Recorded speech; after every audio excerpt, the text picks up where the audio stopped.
is Dr. Madhuri from Team MDSCONQUER. I'm back with one more video on the microbiology topic, useful for your paper 1. That is oral microflora. So this is the contents of the video, and this includes all the normal flora and even the bacteria, viruses, and about the few protozoa and few fungal which are seen mostly in a oral cavity.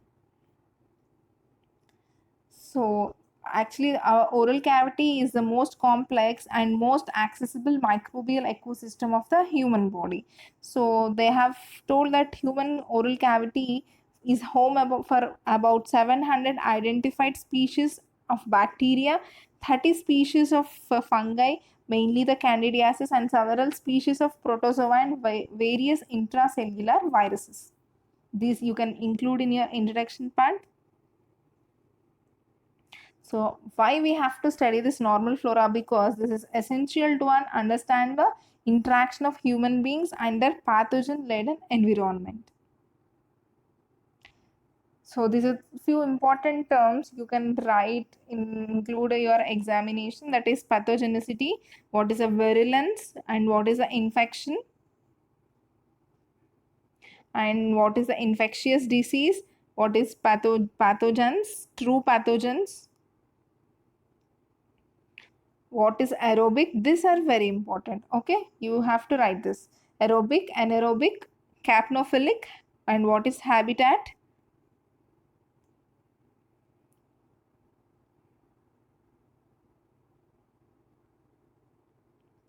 what is autochthonous and allochthonous.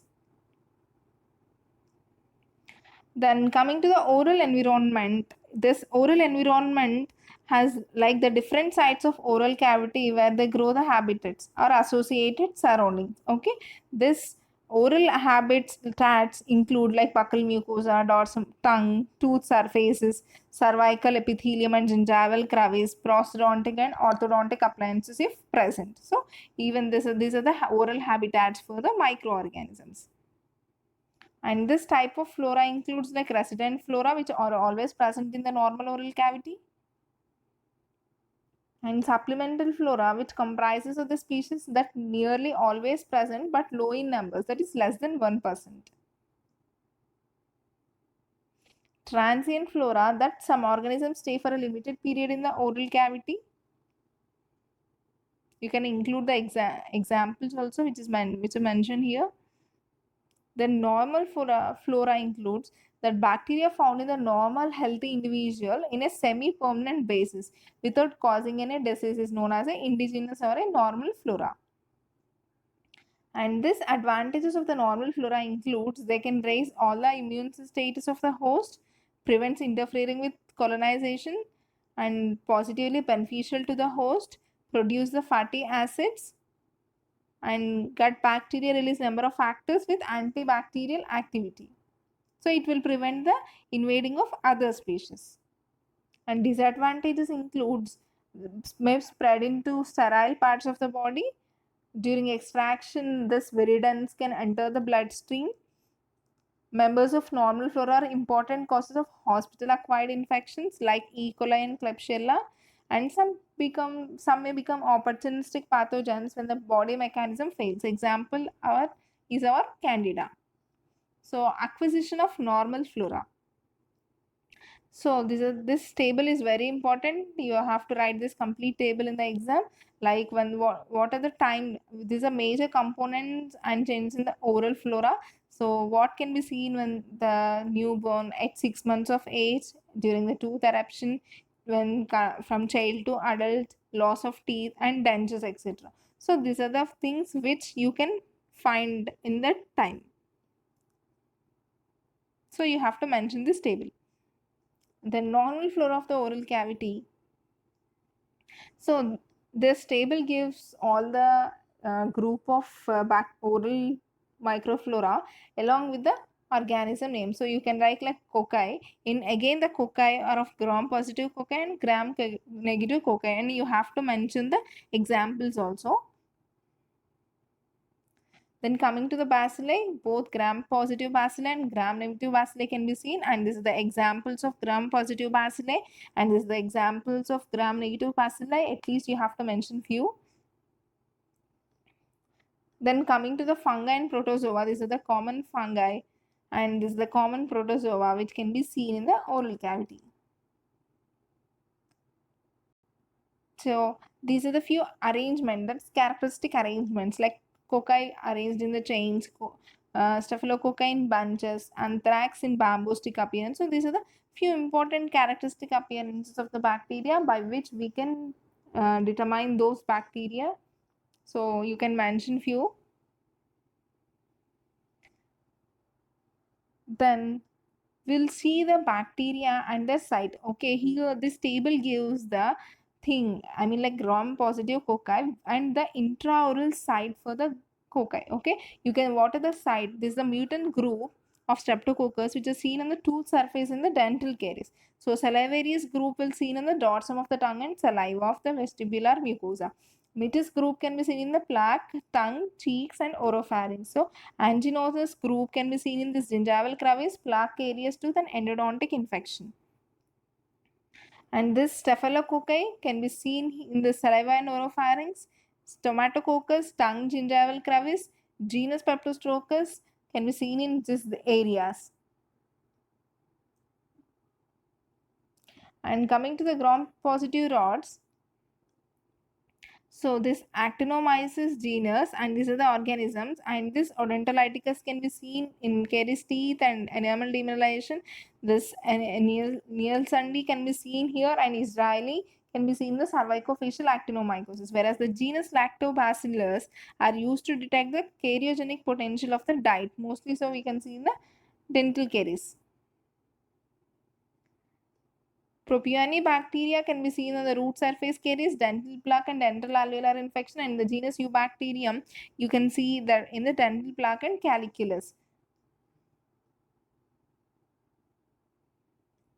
And these are the gram-negative cocci, and this is the intraoral sites of genus Neisseria, and this is the intraoral sites of Violinella. And for the facultative anaerobes and for the Haemophilus, these are the important sites. For the Actinopilus, this is the important site. For the Echinella, this is the important sites. And the Capnocytophaga, these are the important intraoral sites where you can see all these bacteria. And the gram-negative rods, that is obligate anaerobes for Porphyromonas, intraoral sites. Privotella, these are the intraoral sites. And for the Leptotrachea, these are the intraoral site. Then for the Fusobacterium, genus Volinella and the Treponema. And if you see the oral protozoa, Entamoeba can be seen in the periodontal tissues, whereas the Trichomonas can be seen in the gingival crevice. So those are the completely about the bacteria and protozoa, where the examples given for all the cocci and bacilli, and especially the intraoral sites are important. All the bacteria and where they are present can be seen intraorally. At least you have to mention few among those tables. Then coming to the candidiasis, all of us know it is a weak pathogen if the human is normal, but it becomes an opportunistic thing when the human becomes debilient or a malnutrition or in a deficiency disorder. So these are the human candidal infections is albicans, tropicalis and glabrata, most commonly isolated.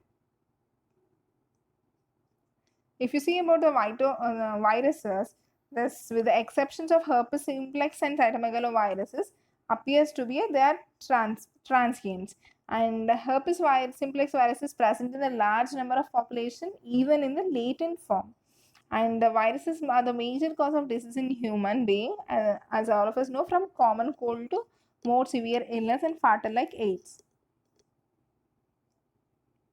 So now we'll see few things where the bacteria involved in this thing. So in the dental caries, initiation and progression is by the Streptococcus mutans. So you have to include this dental caries, particularly dental caries in the exam. Then the lactobacilli involved in the progression of the enamel caries and involved in the dentinal caries. Actinomyces in the root surface caries, pit and fissure caries, the Streptococcus mutans, sanguineous, metis, lactobacillus, and actinomyces. And the smooth surface caries is by mutants and salivarius. Root caries is by actinomyces viscosus, S mutans, and S salivarius. Then in the dentoalveolar abscess, it is a polymicrobial, and these are the common pathogens which are included in the dentoalveolar abscess. And in the space infection also, these are the common pathogens which are involved in the space infections. And so in children, for cellulitis in children, Streptococcus pneumoniae and Haemophilus influenza are causative organisms, whereas in the adults, the spiogenus is the causative cause. And for the cervicofacial actinomyces, most common is the actinomycosis israeli, whereas this all the other species given here are the other things which can cause the cervicofacial actinomycosis. Then suppurative osteomyelitis of the jaws, and mostly caused by the aerobic streptococci and anaerobic streptococci, and this is the other anaerobes like peptostreptococci, fusobacteria, bacteroids can be involved, and in some cases even the Klebsiella, Pseudomonas, and Proteus can also be involved. Then coming to the gingivitis, in initial stages, facultative organisms and streptococci. In early lesions, these are the organisms which are responsible, whereas the established lesions, these are the organisms which are responsible. In acute necrotizing ulcerative gingivitis, mainly it includes the fusobacterium and the other oral spirochetes. In the periodontitis, this most organisms are streptococci and actinomyces species, and the strongly associated things are P. gingivalis, P. forsythis, and actinomycetocomiton. So these are the most commonly involved with this periodontitis. And other things which are less commonly involved are this group. Coming to the periodontal abscess, so mostly with the anaerobic gram-negative rats, and the other things like streptococci and other spirochetes, capnocytophaga, and actinomyces species are also involved. So in the patients who are on hemodialysis and the renal transplant recipients, this candidiase was significantly more because these are immunodeficiency states. So hence these candida infections can be seen, and even the streptococcus mutans, lactobacilli, porphyromonas, and candida are seen slightly less frequent after the kidney transplantation. And in immunosuppressive patients and treatment of cancer, you can see, there will be of modifications in the commensal flora, and there will be increase in the gram-negative rods and staphylococci and yeast group of fungi. In the HIV patients, more commonly we'll see the candidiasis, and increased colonization of micrococcus species can be seen. And in the xerostomia, there is an increase in lactobacillus and candidal growth. Even in diabetic patients, you can see the streptococcus species and candida species are more prevalent. In hypertensive patients, you can see increased H. pylori. So those are all the conditions. So if a oral microflora is given to you, you have to start your answer with the common commensals or the common things which you will see in the oral cavity, and what are the gram positive cocci, gram negative cocci, what are the bacilli, gram positive and gram negative, and what are the fungal and the viruses. Then you come to the site of and what are the organisms and where they are present intraorally. Then finally in the applied aspects, you can write all the lesions or the diseases which I have told, like starting from the dental caries to the dental caries, dental abscess, cellulitis, osteomyelitis, periodontitis, and finally the few systemic diseases like diabetes, hypertension, and also immunocompromised patient. You can write what are the organisms or the flora which is most commonly seen or the most prevalent. Okay, these are the references for this video. Thank you, everyone. Stay safe. Happy learning with MDS Conquer.